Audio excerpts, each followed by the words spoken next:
又高噶，幾多龍蝦？我係坐 exactly 呢個位置，好似機煮鮑魚一撩就撩到。比有時我食嘅放題咧 OK 嘅，好似一個嘴嘅形狀係嘛？佢啲蝦好多蝦字啊，油甘魚上面咧都可以揀藍，真係知道自己係食緊羊嗰種騷味。大家可能敗家少少啦，食好多飯，即叫佢即整嘅，你可以叫佢走皮嘅，都叫佢做一個雪糕轉蛋酒，我真係好少飲。佢係有啲似 gelato 嘅，cinnamon 個味好重，都真係好好食啊！呢個第一次食麥金味書食，2022年7月拍咗年半，我識到你哋每一位觀眾咧，其實真係好開心。呢條片送俾你啦，後即係界姐嗰啲 friend。姐，界姐，四海魚蛋優質產品。Hello， 大家好，歡迎大家收睇係 Will TV。我而家就身處喺北角嘅 A 出口啦。咁我一段時間咧都冇拍酒店嘅 dinner buffet 啦。我對上一次咧都係食一個 brunch 嘅 buffet，唔知大家有冇睇啦？都係港島區嘅，我覺得超正。因為小弟咧人生第一條片都係喺呢一間酒店咧去 staycation 同埋食佢哋嘅 buffet 嘅。咁而家咧舊地重遊，咁所以好期待，亦都好感恩，真係好多謝酒店嘅邀請，會有少少感動嘅，因為係個小嘅成就啦。我哋即刻出發 ，Let's go！ 餐廳個名就叫 The Farmhouse， 喺北角 Hyatt Centric 酒店2樓嘅。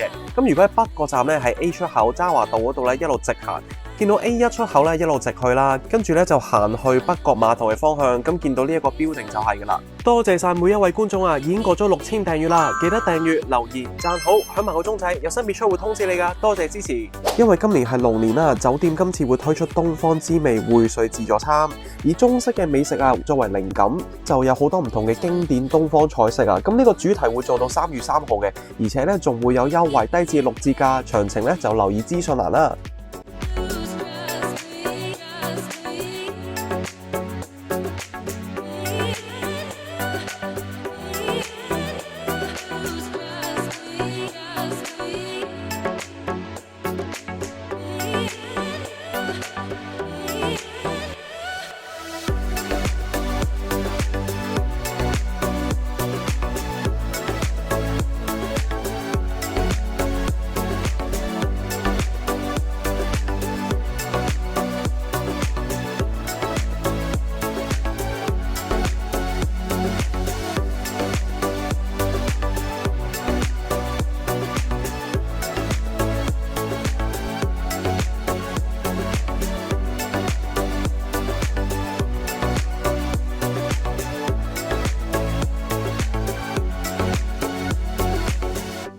好，咁就嚟到 Hyatt Centric The Farmhouse 啊！我人生第一條片就喺呢度拍，有幾多觀眾咧係第一集睇到我而家噶，多謝你哋支持啦！我想講呢度嘅環境咧，樓底咧都係非常之高嘅，可以容納好多人啊！上次都有 kiss area， 原來我冇影嘅啫。觀眾睇下佢嘅龍蝦，佢嘅龍蝦咧係會有膏噶，龍蝦嘅肉質 OK 嘅，佢除咗橙色嘅膏咧，入邊啲綠色嘅膏噶，係爽口彈牙，有龍蝦味嘅，唔會話好鞋口，唔算嘅。我覺得食一個可能回本位啦，咁所以我見咧佢個龍蝦生嘅嗱，龍蝦我真係狂食啊！咁而家我食過第4隻，佢每一隻其實都差唔多嘅，幾多龍蝦？每一隻都好多龍蝦膏嘅味道啦。好，我哋食蟹腳啦。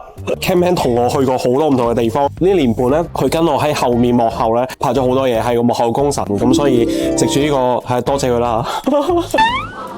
係一疏疏啦，佢唔係好鹹，海水味重，海水味多過鮮甜味咯。呢個就有冇啲睇過第一條片觀眾？我係坐 exactly 呢個位置，希望咧我可以越行越遠，快啲過萬啦！呢個我嘅心願啦。今日有啲小感動，所以咧好多口水，哈哈哈！試下佢嘅鮑魚啦，佢嘅鮑魚咧好似機煮鮑魚咯。我睇餐廳俾我嘅資料咧，今日係亞洲特色嘅 cuisine 嚟嘅。鮑魚好食喎，鮑魚咧感覺上係日式嘅，有啲甜甜地啦 ，sukiyaki 咁樣彈牙嘅，唔係好實嘅。頭先咁樣一撩就撩到啦，感覺上係新鮮嘅，比我想象中好食。蝦就正正常常啦，少少嘅蝦味唔算話太多嘅。但係個蝦咧，因為佢細細隻啦，佢個蝦味係好過平時我食啲 buffet嘅再大隻少少嘅蝦咧，反而越大隻嗰啲冇乜咁重嘅蝦味咁樣嘅。我試下蟹鉗。我食咗一隻蟹腳，一隻蟹鉗，都係鮮甜嘅。跟住就食佢嘅蜆啦。頭先食個 clam 咧，佢係冇沙啦，咁冇沙係好嘅。佢唔會話好鹹，亦都唔會話好重嘅 clam 嘅味道啦。我覺得就唔算話太好食。雖然咧酒店嘅邀請，但係已經溝通咗可以中立真實食評嘅。跟住而家我就會試個青口啦，青口都係正常嘅，同大家出邊食嘅 buffet 嗰種嘅青口都係同一個水準咯。刺身咧，咁佢有6款嘅，咁就可以同佢講話要三文魚腩，呢一個就我我哋去同佢講就每樣俾一款我哋啦。哎呀，佢唔係切得好好啊，睇下，好似一個嘴嘅形狀係嘛？三文魚肥味，我 feel 到好多 omega 喺個口嗰度啦。比有時我食嘅放題咧，感覺上 OK 嘅。好，咁我食個八爪魚啦。八爪魚好有嚼勁啊，好韌啊，超韌啊，我食唔到。帶子係比較厚切嘅，幾好食喎，溶雪溶得好，唔好食咗啲冰嘅。帶子個味道幾 impress 咯。好啦，就食佢嘅蝦啦。嗱，呢個蝦咧，佢就咁睇落去咧，佢啲蝦好多蝦字啊，觀眾。隻蝦好食啊，因為咧蝦字咧會 boost 咗蝦嘅味道，有蝦味。雖然係廢話，但係真係有蝦味嘅。蝦食落去咧，佢係腍同埋爽之間啦。平時我食日式放題嗰啲咧，佢會有盤冰噶嘛。如果有盤冰嗰啲，就唔多唔少嗰時咧會食到一啲嘅冰喺度，蘇花啲魚生冇嘅。試下佢最後嘅油金魚啦。原來咧喺油金魚上面咧都可以揀藍嘅油金魚腩啊，係 OK 厚身嘅。聽咩話油金魚腩好食過油金魚？對我嚟講咧，覺得兩個都差唔多嘅。試咗6款嘅魚生咧，三文魚同埋蝦同埋帶子係最好食嘅。咁嚟到芝士嘅環節啦，第一款嘅芝士啦，佢質地咧係實啲，咁不過咧好 creamy 喎。而家我食咗喺個口度咧，大概8至10秒 after taste 咧，會重奶味多少少嘅。咁而家試下呢個橙色嘅芝士啊，好長型嘅。橙色呢個咧就唔係好重嘅芝士味，唔算好 creamy，亦都唔算好重奶味嘅。咁我覺得呢個就唔係好啱我口味啦。最後就食佢 blue cheese 啦，佢係算 mild 嘅，佢唔算話好重嘅芝士味啦。3款芝士咧，第一款白色嘅芝士係最好食嘅，跟住 blue cheese，跟住就橙色呢個芝士啦。冷盤嘅節慶肉凍呢個幾好食喎，我食到有啲咧內臟嘅 feel， 真係好似鴨肝或者鵝肝嚟嘅。我就會試下佢嘅燒蠔啦，佢燒蠔咧就比較難拎上嚟啊，佢唔係好夠蒜油同埋乾真咗少少啊。好啦，食個羊架啦，羊架整得好腍噶，臊味都重喎，真係知道自己係食緊羊嗰種臊味。中意食羊你會好中意啊，同埋唔算話太大嚿嘅。但 Ken 又覺得呢種臊味好勁啦。如果你中意食羊嘅話，應有嘅臊味係咁解咯。好，食佢雞翼先啊，佢有少少土匪味，亦都有少少孜然味，佢可以重味啲，唔夠味啊，我覺得。食佢嘅燒茄子啦，佢個 feel 好中式喎，佢呢度嘅蒜蓉汁唔鹹㗎。以 texture 嚟講咧，佢嗰個茄子我覺得 OK 嘅，好腍嘅。好啦，食佢嘅 zucchini 啦，呢個好食啊，好 juicy 有汁嘅。跟住嚟到印度嘅環節啦，試下佢印度咖喱羊先嘅。佢呢度嘅羊肉都係偏酥啊。Tandoori chicken 有一種印度風味嘅，其實可能嗰啲醃雞嘅粉咧都係大同小異，好多香料啦，都幾好餸吧。肉質嚟講咧幾 tender 嘅。好啦，試下佢嘅印度米咁長嘅，見到好似米粉咁長。黃薑粉味道有嚼口有嚼勁嘅，其實啲飯幾好食喎，你唔好話喎，大家可能敗家少少啦，食好多飯啦。好，而家試下佢 samosa 仲熱㗎，不過小白影唔到啊。有薯仔啦、青豆啦，即係 vegetarian 咧，可以放心去食。佢嘅辣咧係10小辣嚟嘅，同出邊印度餐廳食嗰啲 samosa 咧係呢個味道啦。香港咖喱魚蛋，厚即係芥啫嗰啲 friend。厚啫，芥啫，四海魚蛋優質產品。咖喱魚蛋都係香港嘅風味啦，都有啲魚味嘅。呢個係 macaroni cheese， 好少部飛有啊嘛。佢俾我喺加拿大食嗰隻咧，他夫嗰隻其實好怪嘅芝士味噶嘛。咁呢一隻就 creamy 啲嘅，佢個 creamy 嘅程度係用白色芝士再加 cream， 即係其實佢呢個咧就唔似話平時我哋翻學食嗰隻 mac and cheese 咯。好啦，中式食物嘅環節啦，我就會試下佢嘅扁皮鴨先嘅，即叫嘅即整嘅，你可以叫佢走皮嘅。北京甜鴨幾好食喎，佢個皮唔算話好 dry 嘅，入邊有青瓜。有葱喺入邊咯，個醬汁都好食 OK 嘅。北京甜鴨算唔錯喎，佢隻鴨咧唔肥嘅，好有肉味嘅。口水雞咧 OK 嘅，唔辣嘅，唔算好差，我覺得醃得幾好。雞個肉質嚟講咧都 OK 嘅。好，食佢嘅乳鴿啦，佢冇出邊食嗰啲咁鹹啊，即係喺沙田咪有間好出名食乳鴿嘅，嗰個咧就鹹咗啲。咁同埋呢個比我出邊可能飲茶食嗰個乳鴿咧再大隻少少嘅，咁我覺得呢個都正常啦。中湯幾好飲喎，佢嘅味道咧唔係話好鹹啊，即係感覺上唔會話好多味精嘅感覺啦，佢都清清地，又係有，但係唔係話特別多。我都幾 recommend 大家飲呢個中湯啊！試下佢嘅龍蝦湯啦，喺個龍蝦湯入邊咧都會有2隻龍蝦，因為我一隻 Cam 一隻啦。佢嘅龍蝦味咧唔算話好出 cream 係重啲嘅，咁所以如果兩個嚟講咧，我覺得中湯好過西湯嘅。鮑魚同埋蛋啊，你本身咧其實佢係一個麵嘅 station 嚟嘅，可以配麵嘅，咁我可以走麵啦。佢係攬管嚟㗎，個汁就似咧平時我哋罐頭鮑魚嘅嗰啲汁啦。鮑魚自己咧比較彈牙啲，都唔錯嘅。財南雞咁呢個係一盅上咧熱辣辣嘅，我會幾中意咧。其實buffet食佢啲盅頭湯，其實擺喺度可能10至15分鐘都仲係熱辣辣嘅。喺一盅入邊咧有一隻雞，有一粒雲吞同埋有白菜嘅。佢個雞湯咧就唔係好油嘅，比較清少少啊。雲吞上咧佢就唔會做到好鹹啦。嚟到buffet嘅時候嗰啲牛啦嚇，牛肉唔係好得，肥嗰邊比較多。佢雖然望落去係比較粉嫩啲，咁但係食落去咧冇乜牛肉味。佢唔算話太 dry 嘅，我哋可能咁唔好彩就揀咗一個咧筋位比較多，同埋比較肥少少啊。以個肉質嘅質地啦，同埋個味道咧都唔算話太好食嘅。咁而家咧就會試下佢嘅燒菠蘿，我一切落去已經知道好食啦，係好腍嘅燒菠蘿好食。佢呢個菠蘿咧甜嘅夠厚啊，咁所以咧一咬落去 juicy。嗱，佢個 lasagna 咧咁佢會有好多層嘅菠菜啦、芝士同埋個 cream 喺上邊咧，咁嗰個汁咧係都唔錯。有時我好怕食一啲 lasagna 咧，佢嘅麵條係太厚嘅，厚嘅意思即係嗰一浸啊，即係你明唔明我講咩？即係意粉嗰陣就太厚，但係呢個咧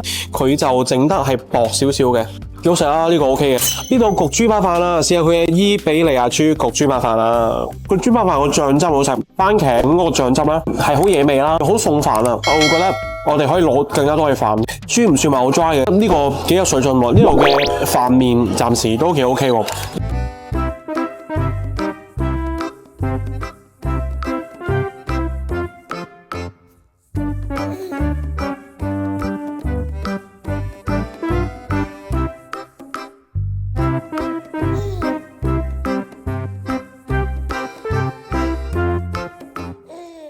好啦，甜品嘅環節啦，芒果豆乳布丁，芒果豆乳布丁，豆乳味反而重喎，豆漿嚟噶，豆乳好食過芒果，因為芒果係偏酸嘅。其實好誇張啊，因為我記得咧，我年半前嚟拍嗰時咧，都叫佢做一個雪糕轉。我食呢個係蛋酒啊，蛋味咧，我而家食完之後咧，講緊個 after taste 可能要成15秒之後先有少少嘅蛋啦。蛋酒我真係好少飲啊，原來比較想象中甜嘅，滗落去咧，佢係有啲似 gelato 嘅 feel 嘅，空氣感會比較重啲，綿啲，可以揀 cone 嘅，佢有兩款 cone，一個黑色，我諗係黑芝麻啦，另外一個係原味啦，呢個咧係 apple crumble， 哇，cinnamon 個味好重啦，蘋果我係食到蘋果啦，每一啖咧都有好多嘅餅底嗰啲曲奇餅碎啊，好好食呢個 apple crumble。其實咧佢有成10幾種雪糕啊嘛，佢成日轉噶。我記得我上次嚟咧，佢有個奶茶嘅雪糕好食，不斷咁變嘅。但係我覺得哇，呢個真係好好食啊！呢個好啦，跟住呢個係 Campman 版嘅，呢個叫桂花菠蘿。桂花菠蘿咧係佢4款入邊最好食嘅，我2隻味都食到，幾清新喎，好香，真心香，已經吞晒所有嘅雪糕啦，仲係喺個口度飄緊嗰啲桂花上嚟咧。我覺得呢個好 amazing 喎，雪糕一定要嚟食。大菜糕正常啦 ，Campman 好中意食大菜糕，所以佢先有資格評啊。Campman 就話唔係好甜 OK 啦，清爽。佢話大菜糕係咁嘅味，即係正常 OK 啦。佢有2部咖啡機嘅，咁我就叫我杯 cappuccino， 因為大家睇下後邊我係食 dinner 嘅。如果我飲 Americano 今晚瞓唔着，咁所以試下 cappuccino 啦。泡好濃嘅，大家睇下 B roll 啦。食甜品咧配咖啡係好飲嘅。而家咧就會食佢呢個蜜柑嘅芝士蛋糕啦。我係第一次食蜜柑嘅 cheese， 本身蜜柑係甜嘅，我覺得2個夾得幾好食喎，唔會話好實咯。雖然佢係美式嘅 cheese cake， 亦都冇日式嗰種咁綿啦。我覺得係介乎2者之間。cheese 味咧其實 OK 嘅，我覺得呢個蜜柑嘅 cheese cake 好食。好啦，試下呢個 puff 啦，黑芝麻朱古力嘅 puff 啊。puff 嘅 texture 咧就腍咗少少，不過講真 ，puff 嘅甜品咧通常都係呢質地，我覺得難做嘅，但係我就想去除少少啦。個 cream 咧，佢有啲芝麻嘅 cream 咧都幾甜噶，質地咧係 creamy 嘅。講翻咧，而家佢係做緊個 promotion 嘅，原價咧就780蚊，咁如果上官網咧就會有6折，6折再加之後咧大概520蚊就食到呢一餐嘅 dinner buffet 噶啦。咁喺個港島嘅酒店嚟講咧，我係覺得個性價比幾高嘅。咁呢一度咧個食物選擇係多嘅，推薦佢呢度嘅刺身，譬如話三文魚啊、蝦啊、帶子嗰啲好食啦。我覺得龍蝦都唔差嘅，因為好多膏嘅。熟食嘅環節咧，我中意食佢嘅咖喱啊、印度嘢、mimosa 嗰啲咧做得幾好。北京填鴨我覺得做得都幾好食嘅。甜品嚟講咧，我中意佢嘅雪糕轉啦，因為好中意佢好多款式去揀啦。大推係 Apple Crumble， 真係一定要食嘅。staff 咧都好勤力嚟收碟啊，佢張台咧其實會有張餐墊嘅。咁我其實食 buffet 都講咗好多次咧，我係睇一張台夠唔夠 hygiene 而評定呢一間餐廳其中一個因素啦。經過3年嘅疫情咧，我都覺得即係食 buffet放心啲會好啲啦。好啦，食到尾聲同大家傾下偈先，舊地重遊啦，咁所以今日有少少開心、感恩同埋感性啊。2022年嘅7月拍咗年半嘅 YouTube 啦，因為每個禮拜其實出片咧，我嘅心情都好似有個作品去出世咁樣咧，好緊張。好多謝你哋曾經 comment、like、subscribe、share 過我所有嘅片嘅觀眾，我識到你哋每一位觀眾咧，其實真係好開心。咁我唔知自己可以去到幾遠㗎，我每個星期可以出到片嘅原因都係有你哋去支持我，咁我先可以咧一齊去前進嘅啫。呢條片送俾你啦，本住一個初衷就係將我開心嘅，我想介紹嘅生活啊，各樣食玩買嘅介紹俾觀眾。最重要咧，我覺得香港而家好需要一啲正能量，去介紹香港本土嘅嘢咯。即係可以嘅話，我想100% 添。咁但係真係唔得啊嘛。有冇啲真係由第一集睇到而家嘅，喺下面留言同我講啦。我記得你哋每一個人嘅名㗎。如果你哋冇轉你哋 handle 嘅話 ，OK， 去到1萬訂閱咧，我就會同大家講，其實我嘅 full time 係做啲乜嘅，點解我會做 YouTube 咧？大家想知我多啲嘢咧，去1萬訂閱，我會有 Q&A 嘅，唔遠㗎啦，我爭4000咋。尤其是旅遊科咧，近排都好慘淡。我真係唔知而家觀眾咧，其實想睇啲乜，即係盡我最大能力去做呢一件事啦。咁如果大家睇過對我出品有啲咩意見想俾我咧，我係好歡迎大家中意同我傾下偈嘅，多啲喺下邊留言啦。因為有時拍片咧都係一個長遠同埋比較寂寞嘅一個工作嚟嘅。大家記得 CLS comment like share subscribe，follow 埋我嘅 Facebook IG 睇埋我嘅生活日常啦。我每逢星期5都會出片㗎。咁我哋下個禮拜再見，拜拜。